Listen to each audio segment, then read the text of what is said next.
Muy buenas a todos, bienvenidos a un vídeo más. Hoy os traigo un vídeo para repasar la situación actual del mercado, de estos que tantos gustan. Y bueno, os he recopilado también pues algunas estadísticas que he visto por Twitter esta semana y que creo que pueden ser interesantes sobre, por ejemplo, las caídas del mercado. Lo primero de lo que quiero hablaros es de la inflación. La inflación, como ya sabéis, está descontrolada. Recientemente se publicaban los datos de inflación de mayo y veis que se estimaba que iban a estar en el 8,3% y los datos fueron un 8,6%. Y después tenemos la inflación subyacente, la que excluye pues los activos más volátiles, ¿no? Que en este caso también se batieron las expectativas y fue más alto de lo esperado. Fue del 6% cuando se estimaba un 5,9%. Entonces, pues los datos no fueron muy buenos. Parece que la inflación no está controlada y que la Fed tendrá que ser más agresiva con la política de tipos. Este miércoles pues se anunciaba una subida de tipos que es la más alta desde 1994, que fue de 0,75 puntos. Y ya os digo que es un aumento de tipos muy agresivo, ya veis que es el más alto en muchísimos años, casi en 30 años. E incluso, como os comenté en el anterior vídeo, pues había algunos economistas que decían que esta subida debería de ser de un punto, todavía más agresiva.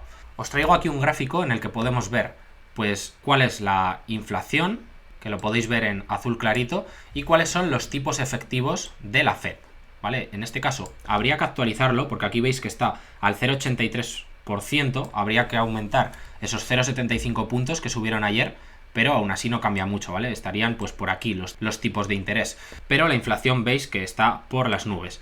Y bueno, la última vez que tuvimos una inflación similar pues es aquí, en el año 1981, y los tipos de interés estaban en el 13%, que no tiene nada que ver con el 1,5, 1,75% aproximadamente en el que estamos ahora. Entonces, pues todavía yo creo que le queda una fuerte subida a los tipos de interés y veremos pues si durante los próximos meses los datos de inflación que se van presentando son mejores y esta inflación pues empieza a descender un poquito y a controlarse. De acuerdo con el diagrama de puntos de la Fed y las expectativas que hay, la tasa de la Fed debería terminar el año en torno al 3,4%. Entonces todavía quedan pues unas cuantas subidas en lo que queda de año. Y también han actualizado las previsiones de crecimiento de la economía, en este caso del PIB, al 1,7% desde el 2,8% que decían que iba a crecer en marzo. Entonces han empeorado bastante las previsiones de crecimiento económico. Como os pongo aquí, son previsiones y todo esto hay que cogerlo con pinzas. Ya veis que cambian mucho de unos meses a otros. Pero la realidad es que parece que van a tener que ser agresivos subiendo tipos y eso evidentemente pues tiene un impacto y hay que ajustar las previsiones en el crecimiento de la economía. Políticas monetarias contractivas, subidas de tipos de interés, pues hacen que tengamos un menor crecimiento económico. Hablando sobre los índices, pues aquí os traigo que el Nasdaq 100 ya lleva una caída desde sus máximos recientes hasta los mínimos que formó pues esta semana del 33%, que si lo comparamos porcentualmente con la caída, por ejemplo, de la pandemia, vemos que ya es superior. Ahí cayó en torno al 30% y aquí ya llevamos un 33%. Y si lo comparamos con 2018, cuando la bolsa también corrigió, pues en ese caso la caída fue del 23%. En el caso del SP500 sí que es inferior la caída, porque la de marzo de 2020 fue bastante más elevada que lo que va de momento, fue del 35%, y de momento pues vamos cayendo un 23%, que es un poquito más que lo que caímos en 2018. Entonces esa es un poco la situación que tenemos en los índices. Aquí os traigo datos sobre mercados bajistas. Podéis ver cómo desde 1950 hasta la actualidad pues ha habido todos estos mercados bajistas, ¿no? Y que la media de caída ha sido de cerca del 30%, del 29,8%. Y aquí podéis ver a la derecha la duración de esas caídas, que esto simplemente es una media, que ha sido de 11 meses. En la actualidad, como veis aquí, pues llevamos una caída, bueno, esto habría que actualizarlo, ya habéis visto que es en torno al 23, no al 21%, y llevamos unos 5 meses y medio, así que, bueno, todavía podrían quedar unos cuantos meses de caída. Veis que incluso ha habido años, por ejemplo en el 74, que la bolsa se pegó 20 meses cayendo, o incluso en el 82. Y bueno, también en el año 2002 también la caída pues fue bastante prolongada durante más de 30 meses. Yo no sé si vamos a tirarnos cayendo tantos meses en esta ocasión, ¿vale? Nadie lo sabe. Pero bueno, aquí tenéis datos históricos que creo que están bien pues para tener una idea de cómo ha funcionado esto otras veces, ¿no? En otros mercados bajistas que hemos tenido en el pasado. En la siguiente imagen pues podemos ver la relación que existe entre la inflación y las valoraciones del S&P 500. Podéis ver en azul los múltiplos que se pagan en el mercado del S&P 500 y veis cómo se están contrayendo, ¿no? Esto está actualizado a mayo. Y por el otro lado podéis ver la inflación, que ya veis que está por encima del 8%, como hemos visto antes, y veis que a medida que la inflación sube, los múltiplos de valoración caen. Esto también ha sucedido en el pasado, como podéis ver aquí, pues por ejemplo a finales de los años 70, principios de los 80, a medida que la inflación aumentaba, los múltiplos de valoración caían. Y es porque los inversores están dispuestos a pagar en momentos con inflación más elevada, pues valoraciones más bajas por los activos. Quería haceros un comentario también sobre los márgenes operativos, en este caso del S&P 500, que como veis pues están cayendo respecto al anterior trimestre. Esto son datos del Q1 de 2022. Veremos a ver cómo son los datos del Q2 en un mes, cuando se presenten pues los resultados empresariales. Y bueno, parece que están regresando a la media, ¿no? Estábamos en un momento, como veis aquí, en los que los márgenes operativos estaban en máximos de los últimos 30 años y parece pues que están volviendo a niveles más normales. La media, si os preguntáis cuál es de márgenes operativos en torno al 8,5% y actualmente están en el 12%. ¿Qué quiere decir esto? Que si se siguen contrayendo los márgenes operativos en los próximos trimestres, pues probablemente yo creo que tendremos una contracción en los beneficios empresariales y probablemente pues estas estimaciones que nos da el consenso de analistas no se cumplan. Y por eso creo que hay que coger bastante con pinzas todas esas estimaciones que ya os digo que nos dan los analistas, porque es posible o es muy probable que si todos estos márgenes operativos se van comprimiendo, pues no se vayan a cumplir esas estimaciones. Entonces esto es algo que debemos vigilar. Ya compartiré con vosotros el próximo trimestre, cuando salga la información, pues para que veamos la evolución que han tenido estos márgenes, pero todo apunta a que podrían seguir bajando. Sobre la valoración del S&P 500, que ya os digo que hay que cogerla con pinzas, porque esto está calculado con los beneficios estimados para dentro de 12 meses, pues a cierre de mayo es de 17 veces beneficios, que está bastante en línea con la media histórica. Pero es que claro, chicos, tenemos que pensar, ¿y qué ocurre si esos márgenes se comprimen y estas expectativas de beneficio no se cumplen? Pues que a lo mejor en estos niveles en los que estamos, en vez de ser un 17 veces beneficios, a lo mejor es un 20 veces beneficios o un 22 veces beneficios y la bolsa está más cara de lo que puede parecer. Ya os digo que en mi opinión los analistas son bastante positivos y yo creo que deberían ajustar a la baja pues las expectativas de beneficios de muchas empresas, o al menos hasta que tengamos un escenario macroeconómico más claro y que tengamos una mayor visibilidad, pero a mí me parece que son un poco optimistas. Y hablando un poquito más sobre el S&P 500, pues aquí podéis ver datos del top 10 de las acciones que tienen actualmente una valoración superior a su media. Este top 10 de acciones normalmente han cotizado a una media más alta que el mercado, de unas 20 veces beneficios, pero a pesar de las caídas, que ya veis que han tenido caídas, pues siguen estando unas 25,7 veces, que es casi un 30% por encima de esa media. Y después tenemos pues el S&P 500, si excluimos ese top 10 de acciones, es decir, el resto del mercado, que en este caso pues con las estimaciones de los analistas estarían cotizando ya por debajo de la media del mercado, un 2% por debajo. Estarían a 15,3 veces beneficios y la media es de 15,7. Entonces esta es un poco la situación que tenemos actualmente en el mercado, pero os vuelvo a recordar que todas estas estimaciones, en mi opinión, las tenemos que coger con pinzas, porque el panorama macroeconómico es complicado, los tipos de interés están subiendo bastante y subidas de tipos pueden crear una desaceleración en la economía y puede hacer que caiga, por ejemplo, el consumo y disminuyan los beneficios empresariales. Es un mal necesario para controlar la inflación, pero yo pienso que es algo que podría pasar. Os traigo otro dato curioso, que en este caso es sobre los 113 primeros días de cotización, que es lo que llevamos actualmente, ¿no? Lo que vamos de año. Y como veis aquí, pues llevamos el segundo peor año desde 1928, pues en estos días de cotización, ¿no? En lo que vamos de año. La fuente en este caso es Charlie Vileyo, que le podéis seguir en Twitter. Y como veis aquí, pues faltaría de actualizar pues alguna sesión. Veis que llevamos más de un 21% de caída y no sabemos pues hasta dónde vamos a caer.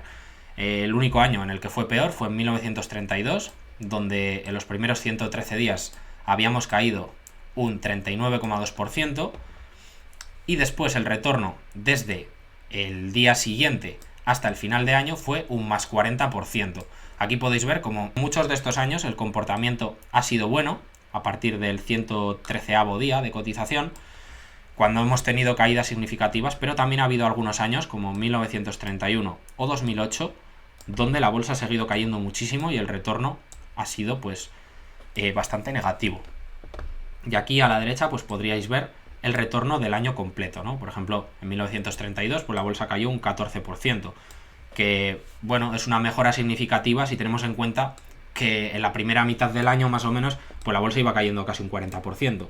Otro de los temas sobre los que se ha hablado esta semana mucho son las criptomonedas. El lunes teníamos unas caídas espectaculares en muchas de estas criptomonedas. Ethereum, por ejemplo, se llegó a dejar más de un 26%. Y aquí os he puesto, por ejemplo, la cotización del Bitcoin en los últimos 5 días, que como veis aquí se ha dejado un 23%, que se dice pronto. Y algunas otras criptomonedas, como Ethereum, pues aquí os he puesto que en lo que va de año se deja cerca de un 70%. Y ya ni os quiero hablar de criptomonedas más pequeñas y que se consideran menos estables. Entonces parece que está habiendo una estampida de inversores del mercado de criptomonedas que están huyendo y que se están pues dejando arrastrar por el miedo, y está habiendo pues eso, salida de capitales también del mercado cripto. Por hablaros un poquito más sobre criptos, que no es un tema que suela tocar mucho en el canal, pues aquí os traigo también de Charlie Vilello unas estadísticas pues sobre el Bitcoin, ¿no? En este caso, llevamos una corrección del 69% según esta tabla, 215 días de caída, y como veis aquí pues podéis ver otras correcciones que ha tenido el Bitcoin, ¿no? Que ya sabéis que es un activo extremadamente volátil, aunque sí que hay que decir que hasta ahora ha sido un activo muy rentable. Podéis ver el porcentaje que necesitaría o que necesitó para recuperar nuevos máximos. Veis que ha tenido caídas superiores al 80% en algunos casos, incluso superiores al 90%. Y claro, ¿qué pasa cuando caes tanto en cualquier activo, no solo en las criptomonedas? Pues que luego tienes que subir muchísimo. Si caes un 94%, ves, aquí podéis ver que tienes que subir un 1600% después para recuperar niveles previos. Entonces esto pues complica un poco las cosas. Ahora mismo para recuperar niveles previos, los niveles máximos del Bitcoin, debería subir un 220%, que es algo así como más que triplicar su precio actual. Entonces, bueno, no sabemos dónde hará suelo el Bitcoin. Veis que ya es una caída bastante potente. Y no sabemos cuánto tiempo tardará en recuperar nuevos máximos de la historia o si los logrará recuperar. Aquí podéis ver los días que se han tardado en recuperar en otras ocasiones esos máximos. Y veis que en algún caso pues han sido más de 1000 días, como podéis ver aquí. ¿Vale? Ha habido otras veces que sí que se ha recuperado muchísimo antes, por ejemplo en 40 días, en 12 días o en 55 días, pero también tenéis que pensar que en otras ocasiones la recuperación ha sido muy lenta. Hablándoos un poquito del VIX, pues vemos cómo ha repuntado estas últimas semanas, cómo está repuntando, y actualmente se encuentra en niveles superiores a 30 puntos. Ya sabéis que el VIX por encima de 20 puntos se suele decir que hay alta volatilidad, y cuando está por debajo del nivel de 20 más o menos, pues normalmente el mercado está menos volátil. Si me preguntáis por mi opinión, yo creo que lo más probable es que continuemos teniendo niveles de volatilidad elevados, al menos mientras el VIX esté tan alto, durante un tiempo. Y en mi opinión vamos a tener un mercado volátil hasta que la inflación esté controlada y los inversores pues vean un horizonte más claro. Hasta que todo eso no se solucione, en mi opinión, el mercado va a seguir siendo volátil. Ojo, volatilidad no quiere decir solo caídas. En los mercados bajistas y volátiles también hay rebotes muy fuertes. Sobre la encuesta de sentimiento que os traigo aquí, pues podéis ver cómo esta semana, la semana del 15 del 6 del 2022, hay muchísimo pesimismo, hay muchísima gente que es bajista de la que ha votado en esta encuesta. Veis que hay un 58,3% de bajistas, un 22% de neutrales y solamente un 19% de alcistas. Bueno, y si os preguntáis si esto es mucho o es poco, creo que lo mejor es ver la media de alcistas, neutrales y bajistas. Y aquí podéis ver que la media es que haya un 30% de bajistas, ¿no? Más o menos. Veis que lo normal es que haya un poquito más de gente alcista que de neutrales y bajistas, pero más o menos un tercio de cada cosa. Y veis que pues hay cerca de 2/3 de bajistas actualmente, entonces hay muchísimo pesimismo en el mercado. Y estamos pues cerca de los máximos de pesimismo de un año. Aquí podéis ver que el máximo de pesimismo fue de 59,4% y ahora tenemos 58%. en el caso de bajistas. Entonces, pues hay muchísimo pesimismo en el mercado. Y aquí os traigo pues otro indicador que sé que muchos de vosotros seguís, que es de corto plazo, que en este caso es el Fear and Greed Index, el índice de miedo y codicia, que actualmente pues nos marca niveles de 18 que se corresponden con extremo miedo. Y aquí podéis ver pues la evolución que ha tenido durante el último año, ¿no? Esta gráfica que podéis ver aquí, pues cuanto más abajo esté, significa que hay más pesimismo. Ahora mismo estamos aquí en estos niveles de 18 y veis que es uno de los niveles pues más bajos. Sí que es cierto que hace algo más de un mes hubo algo más de miedo, pero 18 sí que es un nivel de miedo, ¿vale? Tampoco es un nivel extremo como lo que pudimos ver en la pandemia, que yo este indicador lo vi en menos de 5 puntos, creo que llegó a tocar 2 puntos o algo así, pero sí que parece que el mercado está nervioso. Y para finalizar el vídeo, pues quiero mostraros cómo está la curva de tipos de interés actualmente. En este caso estamos viendo la curva de 10 años del bono a 10 años y el bono a 2 años de sus rentabilidades, ¿vale? Ya sabéis que la curva de tipos solo es un diferencial entre las rentabilidades de estos bonos. Os dejaré en la descripción un vídeo que hice hablando sobre qué es la curva de tipos y qué significa que se invierta para todos aquellos que no sepáis lo que es. Y prácticamente veis que está a punto de invertirse, el diferencial es del 0,09%. Os traigo esta curva porque es la que más sigue en la mayoría de inversores, ¿vale? Pero hay otras curvas que están también a punto de invertirse. Aquí a la izquierda, por ejemplo, podéis ver cómo andan las rentabilidades pues del resto de bonos, ¿no? Del bono a un mes, a 3 meses, a un año, bueno, y así hasta 30 años. ¿Y qué sería lo normal? Pues que esta curva a más largo plazo pues diese una rentabilidad más alta, ¿no? Como veis al principio de la curva, que el bono, por ejemplo, a 3 meses da una rentabilidad superior al de un mes, el bono a un año da una rentabilidad superior al de 3 meses, y así sucesivamente, ¿no? Hasta llegar al bono a 30 años. Pero como veis, a medida que vamos avanzando en la curva, veis que aquí hay un aplanamiento, y esto no es algo normal. Incluso veis que el bono a 10 años da menos rentabilidad que el bono a 7 años, a 5 años o incluso a 3 años.